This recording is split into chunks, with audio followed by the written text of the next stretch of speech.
ქალაქის ორგანული ნაწილია ქუჩებიც და ამ ქუჩებს ჩვეულებრივ სახელები ქვია, რომ ჩვენ რიგით ადამიანებს გაგვიმარტივდეს ორიენტაცია და მარტივად მივაგნოთ ხოლმე კონკრეტულ მისამართს. როგორ ერქმევა ამა თუ იმ ქუჩას სახელი, ამაზე და არ მხოლოდ ამაზე გვექნება ახლა ჩვენს მორიგსტუმართან საუბარი, ლია ჯახველაძე, თბილისის საკრებულოს სახელდებისა და სიმბოლიკის კომისიის თავმჯდომარე. მოგესალმებით, მადლობა რომ მოხვედით. დიდი მადლობა სტუდიაში სტუმრობისთვის. ჩვენ ახლა შეგვიძლიათ ვნახოთ ის სტატისტიკა, რომელიც გვაჩვენებს გენდერულ ბალანსს თბილისის ქუჩების. 1120 ქუჩას კაცი მოღვაწის სახელი აქვს, ხოლო ქალი მოღვაწის სახელი მხოლოდ 80 ქუჩას. თბილისში სულ 1200 ისეთი ქუჩაა, რომელსაც კონკრეტული პიროვნების სახელი ქვია. აი 1120 და 80 ისეთი გენდერული დისბალანსია, რომ +50 არ ვიცი რამდენად უშველის. პირველ რიგში მოგესალმებით, მივესალმები ჩემს თბილისელებს, მთელ საქართველოს.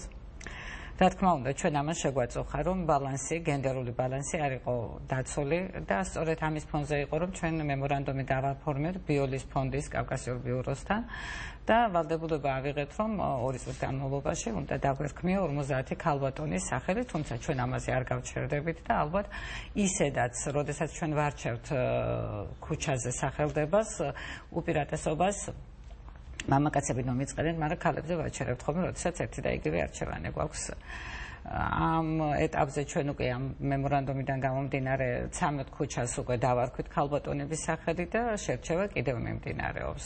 შევცვლით ალბათ თანდათან ყველაფერი ერთდროულად არ ხდება ხოლმე. საიმისოდ რომ ქუჩას რომელიმე კონკრეტული ადამიანის სახელი დაერქვას, ამ ადამიანის გარდაცვალებიდან 20 წელი უნდა იყოს გასული და თან უნდა მტკიცდებოდეს, რომ ის ნამდვილად საზოგადო მოღვაწე იყო. ხო, თუმცა არის გამონაკლისი, როდესაც ამის მოთხოვნა შეუძლია პრეზიდენტს, პრემიერ-მინისტრს ან საკრებულოს 1/3-ს. თუ ყოფილა მსგავსი შემთხვევა, რომ პოლიტიკური ფიგურების მოთხოვნის გამო დაერქვა ქუჩებს სახელები ამ ბოლო პერიოდში. გარდა პრემიერის, პრეზიდენტისა და საკრებულოს 1/3-ისა, ასეთივე ინიციირების საშუალება აქვს და უფლება აქვს ახალი წესით საკრებულოს თავმჯდომარეს და ქალაქის მერს. რა თქმა უნდა, არის ასეთი გამონაკლისები, თუნდაც ეთერგაპულიასთან დაკავშირებით, ახლა ჩვენ უკვე დღეს გადის ეს საკითხი, სახელდება მოხდება.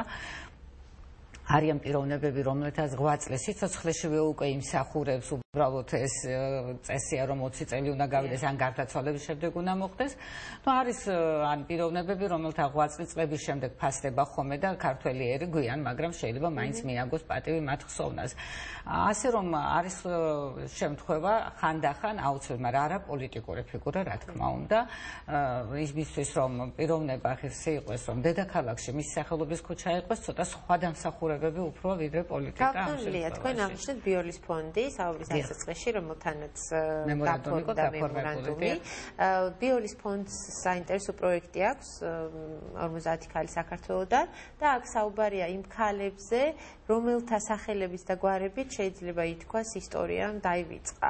არის თუ არა ერთ-ერთი პრობლემა ის, თუ რატომ გვაქვს ეს გენდერული დისბალანსი ქალ და კაც, ასე ვთქვათ, ქუჩის სახელის მატარებელ ადამიანებს შორის, ის რომ ისტორია არ ინახავს ქალების გმირობებს და მათ საინტერესო ცხოვრების ამბებს. მე ვფიქრობ, ახლა ჩემი პირადი მოსაზრება შეიძლება ცოტა იუმორული იყოს, მაინც ქართველი ქალები ყოველთვის ვცდილობთ, რომ წინა გავაკეთოთ, მაგრამ წინა პლანზე მამაკაცები წარმოვაჩინოთ ხოლმე. ჩვენი თავდაბლობის ბრალია ალბათ და რატომღაც ყოველთვის აი ასე ხდებოდა. ახლა რა იყო მიზეზი, ვერ გეტყვით. მაშინ გვითხარით, ვინ იქნებიან ის ქალები, რომელთა სახელებსაც დაარქმევთ ქუჩებს და რა ქუჩებზეა საუბარი? ახალი ქუჩები გაარსებულის გადარქმევაზეა საუბარი. ქალთა სია მოგვაწოდა 50 ქალბატონის სია, ესაც ძირითადად მე-18-მე-19 საუკუნის ისტორიის და მე-20 საუკუნის დასაწყისი დაახლოებით ეს ქალბატონები არიან ამ სიაში წარმოდგენილები და ჩვენ თანდათან ეტაპობრივად ამ მათ ბიოგრაფიასაც ვაცნობთ ხოლმე. სახელდების საკითხი არ არის ეს, რომ აი მაინდამაინც ქუჩას სახელი ერქვას. ძირითადად წესში პირდაპირ არის მითითებული. გეოგრაფიულ ობიექტს სახელი ერქმევა მისი არქონის შემთხვევაში, ან თუ ის ახალი წარმოქმნილია და ამ შემთხვევაში. რაც შეეხება გადარქმევას, შეიძლება იყოს გამოწვეული გადარქმევა, მაგრამ ძალიან ფაქიზი თემაა გადარქმევის დროს. შეიძლება ეს ქალაქგეგმარებამ გამოიწვიოს ობიექტმა შეიცვალა, გეოგრაფიულმა ობიექტმა შეიცვალა თავისი დანიშნულება, თქვათ იყოს კვერი და უცებ გალაგეგმარება მოითხოვა, რომ ის ქუჩა უნდა ყოფილიყო, ან ქუჩა რაღაცით გაიყო და განვითარდა მისი გასასვლელი ან შესახვევი და ამ შემთხვევაში სახელდება სიტყვის ხოლმე.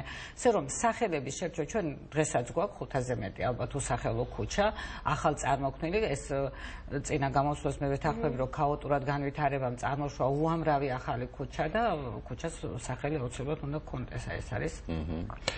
კაპიტანია, ვიცი რომ გამოცხადებულია კონკურსი გეოგრაფიული სახელების აღმოჩნელი აბრების. რას გულისხმობს და ვის შეუძლია რომ მონაწილეობა მიიღოს? ალბათ შეიძლება ამასთეს დაინტერესებული დიზაინერებისაც, რომელიცაც მე ვამაყობ, საერთოდ ახალ წესშია პირდაპირ მითითებული, რომ გეოგრაფიული ობიექტების აღმნიშვნელი აბრები უნდა შეითანხმოს საკრებულომ, მაგრამ არ არსებობდა აი ასეთი დიზაინი. ამიტომ ჩვენ გამოვაცხადეთ კონკურსში. ეს ქუჩების დასახელების აბრებზეა საუბარი? არა მარტო ქუჩების, ყველა გეოგრაფიული ობიექტი, რომელიც თბილისის მუნიციპალიტეტში შედის. აქ არის რა თქმა უნდა ქუჩები, გზატკეცილები, პარკები, სკვერები, დასასვენებელი ადგილები და უამრავი გეოგრაფიული ობიექტი, რომელსაც არ აქვს წარწერა. მას უნდა ქონდეს ერთიანი ფორმატში უნდა იყოს მოყვანილი. ჩვენ გამოვაცხადეთ კონკურსი, ნოემბრის ბოლოს მთავრდება. მე თქვენი ეთერით მინდა ვისარგებლო, მოვუწოდო ჩემ თანამოქალაქეებს, არქიტექტორებს, ხატრებს, დიზაინერებს, რომ აქტიურად ჩაერთონ, რამე თუ აი ეს აბრები ჩვენი ქალაქის იერსახეს უფრო დაამშვენებს.